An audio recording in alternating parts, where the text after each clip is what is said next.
ऋणको म्हणजे कोण? ग्राहक. ग्राहक हे आपली कोण असतं? लक्ष्मी. आणि लक्ष्मी आपण कोणाला म्हणतो? आपल्या बायकोला सुद्धा म्हणतो. बरोबर आहे. मग बघा, कुणी पण बघा, आतापर्यंत तुमच्या आजूबाजूला सगळ्यांची लग्न झालेली आहेत ना, मग बायकोवर कुणी बी संशय खाते का नाही? खाते ना.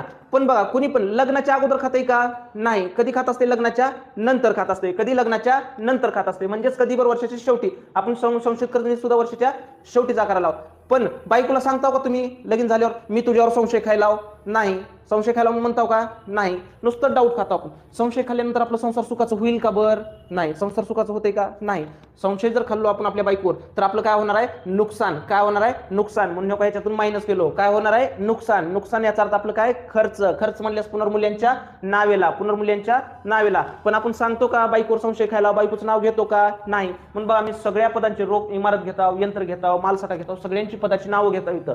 पण मी ऋणको खाते लिहिताव का? नाही. कारण ऋणकोचं नाव घ्यायचं नसतं. ऋणको म्हणजे बायको. बायकोचं नाव घ्यायचं नाही. फक्त म्हणायचं संशय खायलाव. कुणावर खायलाव? ती बरोबर लक्षात येत असते. म्हणून आपण शब्द काय वापरलो? फक्त संभोग खाते. फक्त संभोग खाते. त्याच्या व्यतिरिक्त कुठलं वापरलो का आपण? नाही.